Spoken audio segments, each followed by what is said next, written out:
and 100. Thank you. Thanks very much, and thanks very much for inviting us here today. We are going to talk a little bit about NHS 24's digital services and how the redesign of some of those products and services can hopefully help support Dundee moving forward. So these are, and if you visited the stand downstairs, you'll see that we have a range of health and care information services that we deliver, and I'll touch on a few of those as we move through the presentation. So just to, if you can see that, just to set a bit of context, these slides have been borrowed from our medical director within NHS 24. This is banking about 50 years ago. So you can see that people had to come in, queue up, beautiful building, but speak to a teller to do any banking activity. And this is banking today, and as we know, you can still go into the bank, but I would imagine the majority of us do in fact do our banking online or at a cash machine. This is an outpatients building 50 years ago, again lovely old building, where we expect people to come and queue up and wait to be seen. And this is an outpatient setting today, where we still expect people to come along and queue up and wait to be seen. And actually, and I think everybody here today is fully committed to the digital agenda, which is fantastic. But obviously we've got a way to go. So just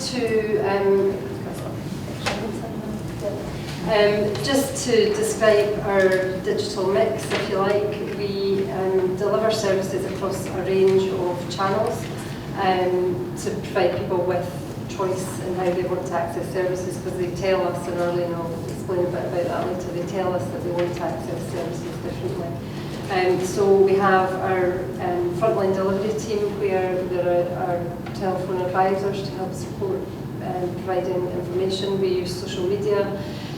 We use what we call now responsive design, so instead of app development, because apps are not useful for everything, but responsive design allows us to, or allows the content to match the tablet size or the phone size or the PC. We also use web chat, and that's an increasing channel that we use across our services.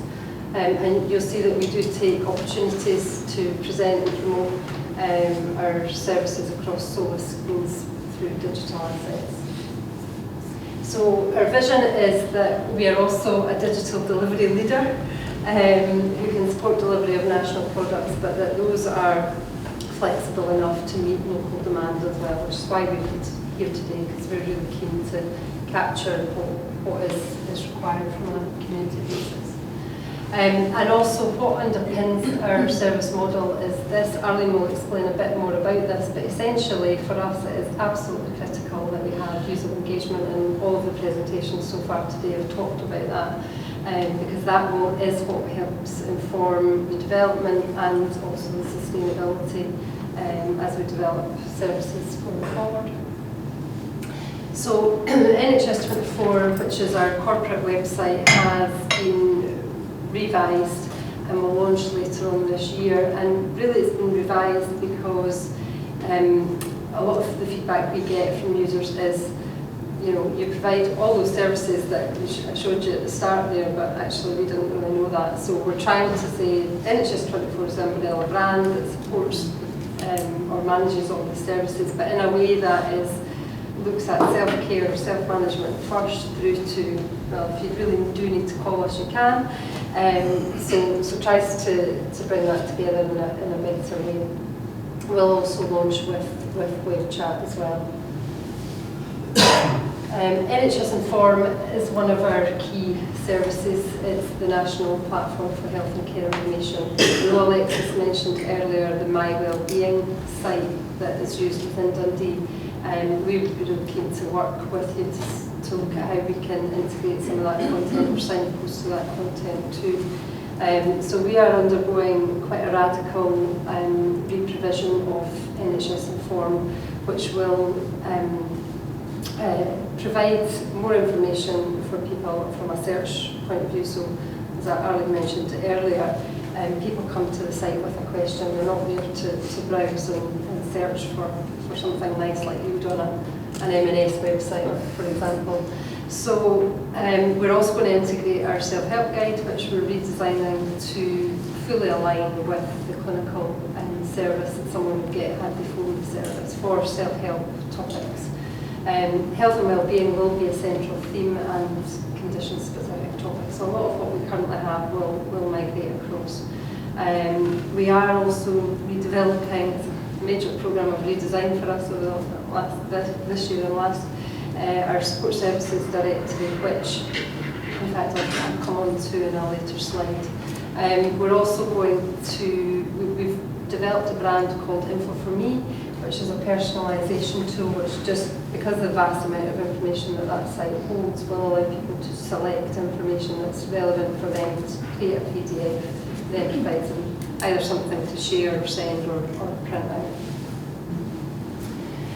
Care Information Scotland, again, if anybody visited the stand downstairs will have heard us talk about the redesign of this, which took probably 18-month, 2-year period, but was very much about engaging with the users and stakeholders across carer groups. It was originally set up in 2010 to provide information for older people, but we realised and our users told us that actually care is not just isolated to older people. So now this service provides information across a range of carer topics and for vast array of carer groups.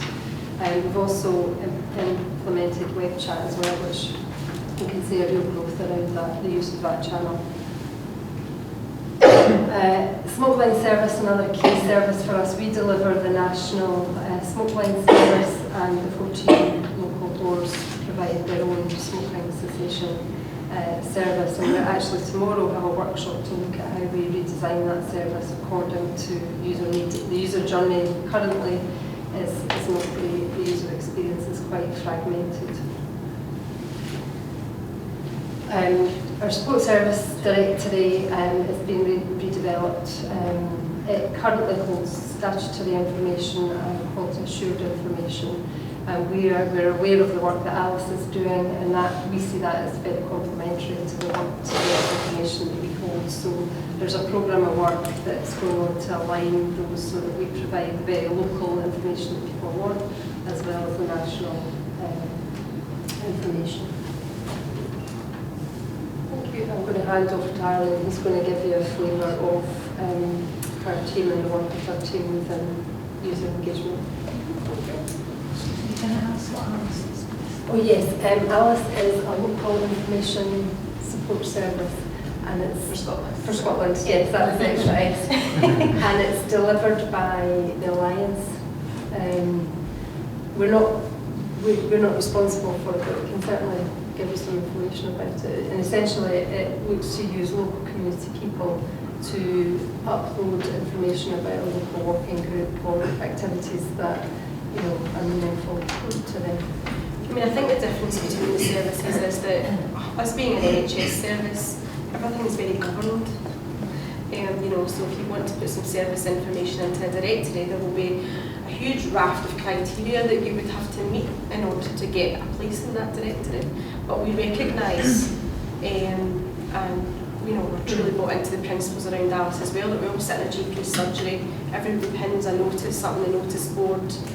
How do you capture that and make it available electronically? So I think the two complement each other very well, because we are saying that a Maggie's Centre could be a useful resource for somebody with cancer, but who's to say that the once a month meeting in the local coffee shop at Area Road isn't as good socially for you, and promotes well-being as going along with the Maggie's Centre. So I think that's what we're really keen to do around the service directory, is take a look at both and really help to meet what people want rather than what we think people want. And a lot of that's actually what I and my team are involved in. It's why do we engage with people? Why is there a partnership and engagement team supporting all of those services that Lynne's given us a bit of an overview around? We can have all of those services, but if nobody actually accesses them, it's kind of like, well, what's the point? Now the first point around that is awareness, and a lot of the work that my team do, it kind of falls under the categories. And I think it's quite important to stress just today. Today's all about digital, but actually digital is all about people, and we need to make sure that what people want is actually taken into that agenda. So, you know, the work of my team is around, a lot of it's around awareness and promotion. So here today with a stand, having a conversation with you all, have you heard of the services? Did you know that they existed? Did you know what they're about?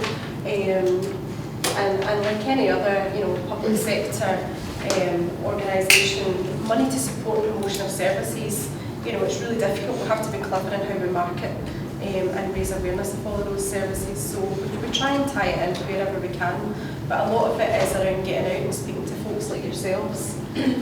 We, within the partnership and engagement team, have been really busy. Just around, we've been on a real journey of redesign around all of these services, from the Care Information Scotland service, which was relaunched last year, to the smokeline evaluation, to this year and across into next NHS Inform. But it's about user insight, and we use a lot of really different terminology, but it's about asking people around, what do you like, what do you need?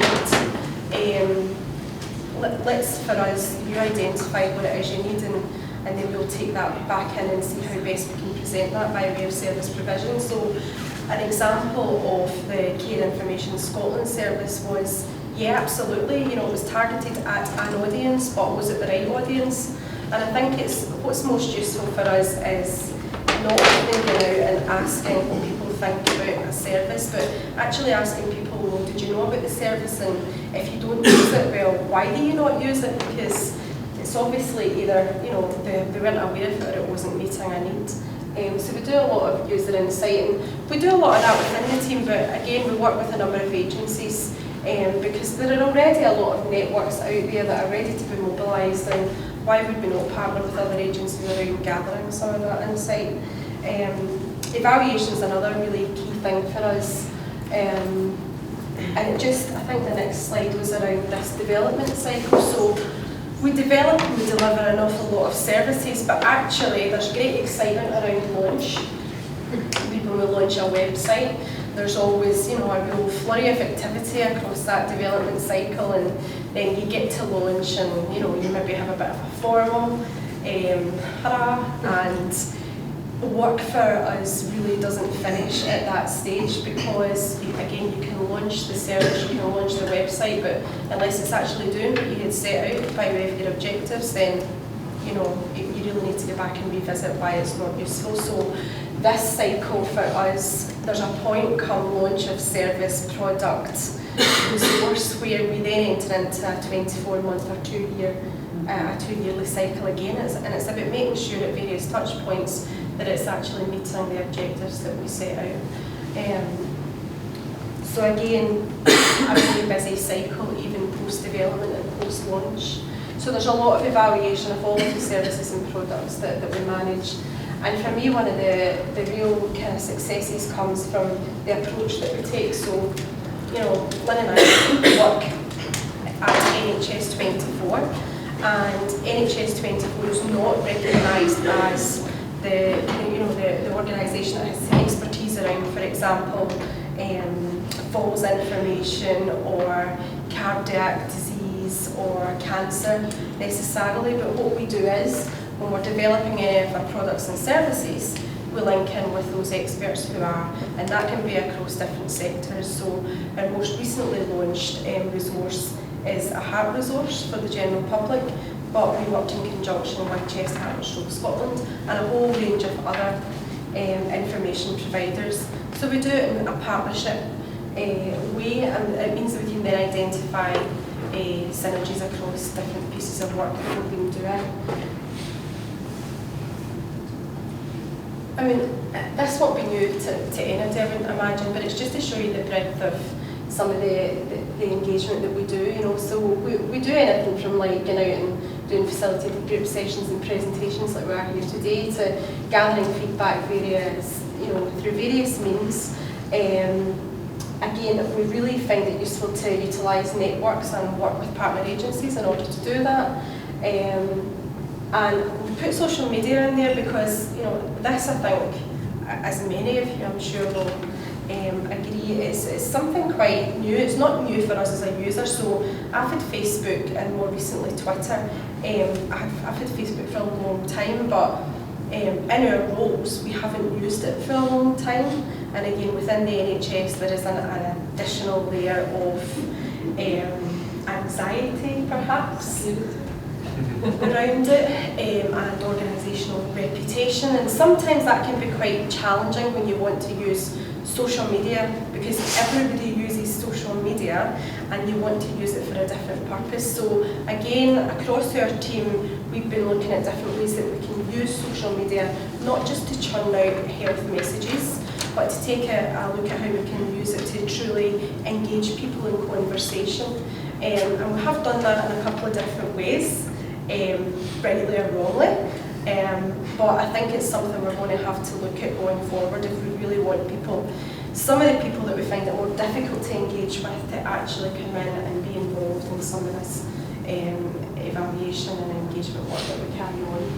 So I think that's as much as I want to say.